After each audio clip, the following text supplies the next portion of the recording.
Hello and welcome back प्यारे बच्चों। Objective series में आप सभी का स्वागत है। आज हम पढ़ने वाले हैं now the leaves are falling fast. इस पोएम से जुड़े हुए जितने भी ऑब्जेक्टिव क्वेश्चंस हो सकते हैं एग्जाम में, चाहे आपके पोएट के बारे में हो या फिर आपकी इस पोएम के बारे में हो या फिर प्रीवियस ईयर क्वेश्चन हो, क्योंकि आपको मालूम है कि अगर आप ओके इंग्लिश एकेडमी में ऑब्जेक्टिव की सीरीज को कर रहे हैं, ओके इंग्लिश एकेडमी में पढ़ रहे हैं, तो आपको 3 स्टेप में ऑब्जेक्टिव कराया जाएगा। पहला पोएट के बारे में, दूसरा पोएम के बारे में, और तीसरा इस पोएम से जितने भी पिछले साल क्वेश्चंस पूछे गए हैं वो सब करेंगे। तो स्टार्ट करते हैं। पहला क्वेश्चन आपके सामने, when did W.H. Auden born? यहाँ पर आंसर भी दिखेगा, लेकिन इस आंसर को आपको नहीं देखना है, आपको सिर्फ यहाँ पर जवाब देना है। वैसे भी ये दिखेगा नहीं आपको क्योंकि मैं यहाँ पे खड़ा रहूंगा।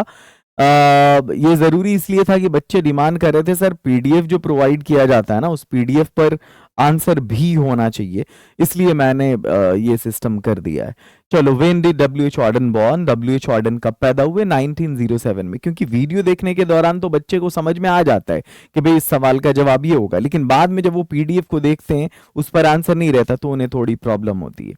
इसलिए अब हर एक पीडीएफ में उसका आंसर उसी पेज पे होगा, उसी स्लाइड में होगा। अगला क्वेश्चन आपके सामने, व्हेन डिड ही डाई? उनकी डेथ कब हुई थी? तो उनकी डेथ हुई थी 1973 में। आगे बढ़िए, नेक्स्ट क्वेश्चन आपके स्क्रीन के सामने, फॉर विच बुक? एक किताब थी, उस किताब के लिए उनको पुलिट्जर प्राइज मिला था। पुलिट्जर प्राइज एक बहुत बड़ा प्राइज होता है जो लिटरेचर के फील्ड में दिया जाता है, जर्नलिज्म के फील्ड में दिया जाता है इंग्लैंड में। तो ये जो है ना, उनको उनकी एक किताब थी द एज ऑफ एंजाइटी, इस किताब के लिए मिला था। और जिस साल मिला था वो साल मैं आपको बता दूं 1948, 1948 में मिला था। अगला सवाल है, हालांकि अगर इन किताबों की बात करें, द ओरेटर या फिर ये द डांस ऑफ डेथ, ये सब जो है ये किताबें इन्हीं की हैं। Poetry was a serious game, ये वाला क्वेश्चन VVI न जाने कितनी बार पूछा गया है कि पोएट्री सीरियस गेम है किसके लिए? तो इनके लिए, W.H. Auden के लिए। अगला क्वेश्चन, नेक्स्ट क्वेश्चन है, वेयर डिड ही बॉर्न? वो कहाँ पैदा हुए? W.H. Auden की जहां तक बात है, देखो W.H. Auden का नाम जहां पर आए और T.S. Eliot का नाम जहां पर आए, तो इनके बारे में एक चीज थोड़ा सा जानना बहुत जरूरी है कि W.H. Auden पैदा हुए इंग्लैंड में, लेकिन ये शिफ्ट हो गए अमेरिका में। T.S. Eliot ये पैदा हुए अमेरिका में लेकिन शिफ्ट हो गए ये इंग्लैंड में। W.H. Auden पैदा हुए इंग्लैंड में, शिफ्ट हो गए अमेरिका में। T.S. Eliot पैदा हुए अमेरिका में, शिफ्ट हो गए इंग्लैंड में। तो ये थोड़ा सा बारीकी, ये दोनों वाइस वर्सा हैं एक दूसरे के। तो ये पैदा हुए इंग्लैंड में, कौन? W.H. Auden। और फाइनली सेटल कहां हो गए, शिफ्ट कहां हो गए? तो अमेरिका में शिफ्ट हो गए। आगे चलिए, अगला सवाल है, ऑर्डन का जो काम है तो 2 फेज में बांटा गया। जाहिर सी बात है, जब तक ब्रिटेन में रहे ब्रिटिश फेज था, अमेरिका में शिफ्ट हो गए तो फिर अमेरिकन फेज हो गया, क्योंकि यहां भी पोइट्री करते थे वहां भी पोइट्री करते थे वो।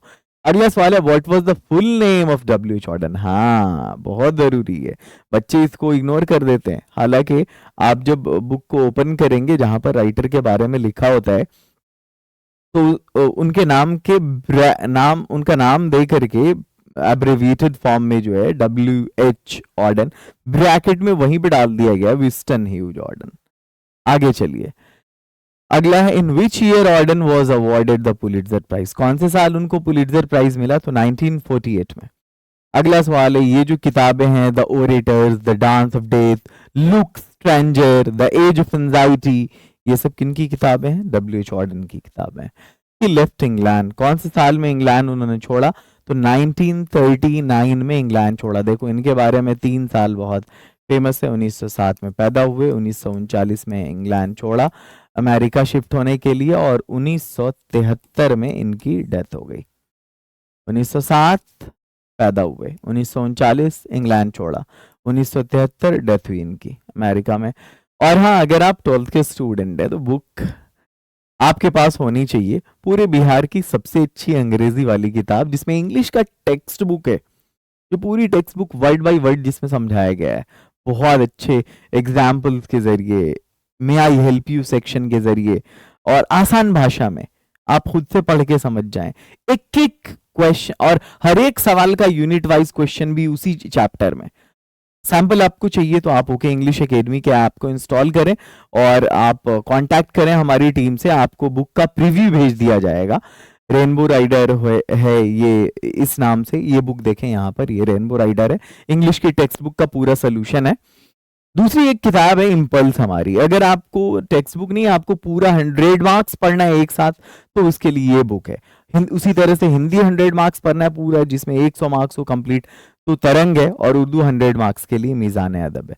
अब चलते हैं हम चैप्टर के ऑब्जेक्टिव को करते हैं। हमने कर लिया पोइट के बारे में, जो पढ़ना था हमने पढ़ लिया। अब यहाँ पर जितने भी क्वेश्चंस होंगे वो चैप्टर के बारे में होंगे, इसमें अब पोइट के बारे में एक भी सवाल नहीं होगा। Now the leaves are falling fast, जो खाली जगह, क्योंकि आप पोएम को जब पढ़ेंगे, now the leaves are falling fast, खाली जगह छोड़ दी गई है, आपसे भरने को कहा गया है। इसके पोइट कौन है? W.H. ऑर्डन। W.H. ऑर्डन को 1948 में कौन सा प्राइज मिला? पुलित्जर प्राइज मिला।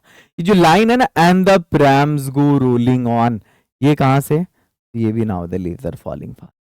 ये जो लाइन है ना, travellers in their last distress, ये वाली लाइन कौन सी पोएम से? तो ये now the leaves are falling fast से। अच्छा, ये जो विस्परिंग नेबर्स हैं, इस वाले लाइन को जब आप पढ़ेंगे ना सेकंड स्टैंजा में, whispering neighbours pluck us from the real, तो वहां पे अगला जो वर्ड आएगा वो डिलाइट वर्ड आएगा। What does the poem now the leaves are falling fast enact? Now the leaves are falling fast में किस चीज पर बात की गई है, वो किस चीज के बारे में? तो इट्स ऑल अबाउट फ्रस्ट्रेशन, एक निराशा वहां दिखती है, पेसिमिज्म है। And the nightingale is dumb and the dot dot will not कम, ये वाली लाइन है एक्चुअली पोएम में कि और बुलबुल खामोश है और कौन नहीं आएगा? तो एंजल नहीं आएगा। आगे चलिए, dot dot neighbour ceases our soul. Cease का मतलब जानते हो क्या होता है? इसका मतलब होता है जब्त करना। हमारा जो सोल है, हमारे शरीर में जो ये आत्मा है, जो रूह है हमारे जिस्म में, इसको कौन सीज कर लेता है, इसको कौन जब्त कर लेता है? तो विस्परिंग नेबर हम कहते किसको है? मौत के फरिश्ते को, एंजल ऑफ डेथ को, यमराज को, यमदूत को। ट्रोल नाम, आजकल तो ट्रोल होता है सोशल मीडिया पे, वो कुछ और वाला ट्रोल है, लेकिन ये जो ट्रोल है ना, जिसको मेंशन किया गया है इस वाली पोएम में, वो एक अगली क्रीचर है, यानी बदसूरत प्राणी है। कहाँ की माइथोलॉजी में, कहाँ की पौराणिक कथाओं में? तो स्कैंडिनेविया की। एक चीज और मेरे बच्चों, ये मत समझना कि स्कैंडिनेविया एक देश है। स्कैंडिनेविया एक्चुअली एक बेल्ट है, और उस बेल्ट में ग्रुप ऑफ कंट्रीज हैं, बहुत सारे देश मिलाकर एक साथ हैं। ग्रीनलैंड, आइसलैंड, फिनलैंड, नॉर्वे, ये सब मिला करके स्कैंडिनेविया कहलाता है। Nurses to the graves are gone, ये वाली लाइन भी now the leaves are falling fast से।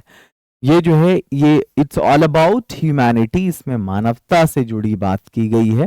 पोएम में खामोश कौन है? खामोश का मतलब है डम, गूंगा को बोलते हैं वैसे हम, तो नाइटिंगेल है वो।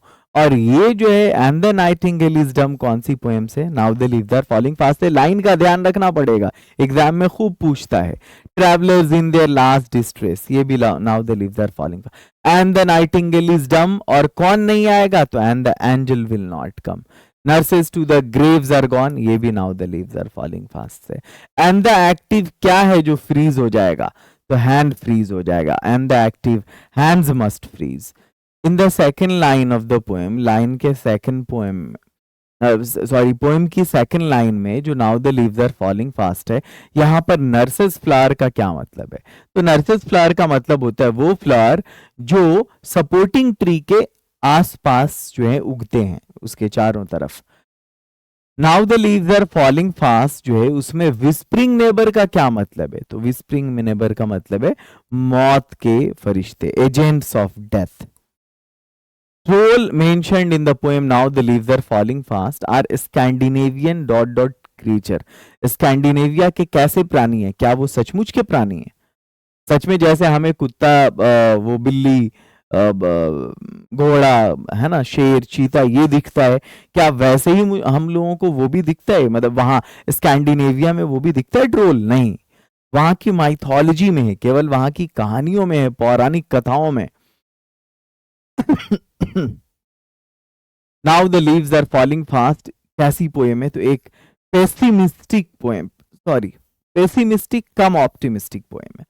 एक निराशा तो है उसमें, लेकिन आप जब लास्ट में देखेंगे तो पोइट आखिरी के स्टैंजा में प्रार्थना करता है। वो कहता है pull impossible ahead lifts the mountain's lovely head, है ना, whose white waterfall could blaze travelers in their last distress। आगे चलिए, नेक्स्ट है who of the following is an intellectually vigorous poet. कौन है जो इंटेलेक्चुअली बहुत वाइग्रस है? बोले तो वो बहुत ज्यादा ब्रॉड कैनवास पे जो सोचता है उच्च स्तर पे, तो वो W.H. ऑर्डन की बात है। ये आप जब बायोग्राफी पढ़ेंगे ना पोइट की, जो ऊपर में लिखी हुई है अबाउट पोइट, जहां पे लिखा रहता है चैप्टर शुरू होने से पहले टेक्स्ट बुक में, वहां पर ये वाली लाइन आप देखेंगे कि ऑर्डन, ये वाली लाइन भी वहीं पे दिखेगा। फॉर ऑर्डन, ऑर्डन के लिए पोइट्री कैसा गेम था? सीरियस गेम था। ये थे क्या? तो एक वर्स ड्रामेटिस्ट थे, पोइट थे या ट्रांसलेटर थे, तो ये इसमें से सब थे। Now the leaves are falling fast एक कैसी पोएम है? तो एक राइमिंग पोएम है, इसमें एक राइमिंग टोन है। Now the leaves are falling fast में ये जो फ्रस्ट्रेशन है ह्यूमन लाइफ में, वो क्या है? तो वो इनैक्ट करता है उस चीज को। देखो उसी क्वेश्चन को बार बार अलग अलग तरीके से पूछता है, इसलिए मैंने रिपीट भी किया है किसी क्वेश्चन को, तो सिर्फ इस मकसद से कि वो अलग अलग तरीके से कैसे पूछता है। Who disturbs the real delight of the aging person?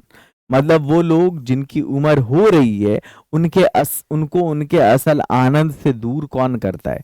तो विस्परिंग नेबर। अगला है द प्रैम्स आर, पोएम जब पढ़ेंगे आप तो वहां पर है the prams are rolling on, rolling on होगा। आगे चलिए, फॉलिंग ऑफ लीव्स मतलब पत्तियों का गिरना, ये सजेस्ट करता है, किस चीज को सजेस्ट करता है? Process of dot dot in the poem, तो process of death in the poem, कि भाई हर पत्ती को एक ना एक दिन गिरना है, हर इंसान जिसमें जान है एक ना एक दिन उसको खत्म होना है, क्योंकि उसकी जगह पर फिर नई पत्तियां आती है, मतलब नए बच्चे जन्म लेते हैं। Dead in dot dot at the back, dead in hundred at the back, line को कंप्लीट करना है। कौन सी चीज है जो ठंडी हो जा, what freezes our body and separates us from the world, मतलब कौन सी चीज है जो हमारे बॉडी को ठंडा कर देती है और हमें इस दुनिया से दूर कर देती है? तो डेथ, मौत। हु हैज लवली हेड, तो माउंटेन, मतलब लवली हेड का मतलब है प्यारी सी चोटी किसकी है? तो माउंटेन की, पहाड़ की। The dot has become dumb to see the leafless tree, मतलब शुष्क पेड़ों को देखकर कौन है जो डम यानी गूंगी हो गई? तो वो है नाइटिंगेल, बुलबुल। Dot dot waterfall could blaze the travellers in the last distress, line complete करनी, ये वाला अभी अभी ये लाइन अभी अभी मैंने कहा है। तो ये जो यहाँ पर वाटरफॉल है, यहाँ पर वाइट वाटरफॉल होगा। The falling of dot dot refer to the speedy arrival of death, किस चीज का गिरना स्पीडी अराइवल की बात करता है कि बहुत जल्दी से मौत दस्तक देने वाली है? तो ये फॉलिंग ऑफ लीव्स सजेस्ट करता है। किसने लिखा है द डांस ऑफ डेथ नाम की किताब को? Dead in hundreds at the back, follow wooden in our track, now the leaves are falling fast। The prams go rolling on, इसका क्या मतलब है? कि प्रैम जो है रोलिंग ऑन है, प्रैम आगे बढ़ रहा है। प्रैम किसको कहते हैं? पूरा नाम इसका पेराम्बुलेटर है। बच्चों की जो गाड़ी होती है ना, जिसमें उसको, अब जैसे देखो माँ खाना बना रही है और घर पे कोई नहीं है, अकेले है माँ, उसका बच्चा है, दूध पीता बच्चा है, अब वो क्या करेगी? उसको काम करना भी जरूरी है और बच्चे को देखना भी जरूरी है। तो अगर उसको प्रैम में माँ डाल देती है, या कहीं बाहर ले जा रहे हैं, मतलब फैमिली जा रही है, अब बच्चे को कौन उतनी देर तक गोद में लिए रहता है, तो उसको प्रैम में डाल देते हैं, कंफर्टेबली रहता है उसमें। हम लोगों के जमाने में कठी गाड़ी होती थी उसको, है ना। तो ये जो प्रैम है ना, वो आगे लुढ़कता रहता है, फिर से शुरू कर देता है लुढ़कना, पत्तियां गिर जाती हैं, फिर प्रैम आता है, फिर लुढ़कता रहता है। इसका मतलब कुछ समझ रहे हो? मतलब ये कि एक बंदा तो यहां से चला गया, गुजर गया, लेकिन उसकी जगह पर ये जो फिर प्रैम में नए बच्चे आए हैं, ये आगे लुढ़क रहे हैं, मतलब कंटिन्यूटी ऑफ लाइफ को ये सजेस्ट कर रहा है कि भाई ये दुनिया जो है लगातार ऐसी ही चलती रहती है, एक आता है एक जाता है। खुशी के साथ दुनिया में हजारों गम भी होते हैं, जहां शहनाई बजती है वहां मातम भी होते हैं। आगे चलो, ट्रैवलर्स आर ब्लेस्ड बाय, ये जो ट्रैवलर है उनको कौन ब्लेस करता है? तो वाटरफॉल, मतलब जो मुसाफिर है अब उनकी उनको उनकी परेशानी में कौन मदद करता है? तो वाटरफॉल, जो पानी के झरने हैं। अच्छा, जो ओल्ड पर्सन है, बूढ़े लोग हैं, अकेला महसूस करते हैं एज दे ग्रेजुअली, क्योंकि वो लोग धीरे धीरे कैसे हो जाते हैं? इनएक्टिव हो जाते हैं। ये हो गया आपका वो चैप्टर से जुड़ा हुआ क्वेश्चन। अब हम प्रीवियस ईयर क्वेश्चन की बात करते हैं। 2019 में जो सवाल एक पूछा गया था वो था एंड द नाइटिंगेल इज डम, कहां से लिया गया? Now the leaves are falling fast से। बार बार मैं कह रहा हूं, इसको एकदम रट लेना।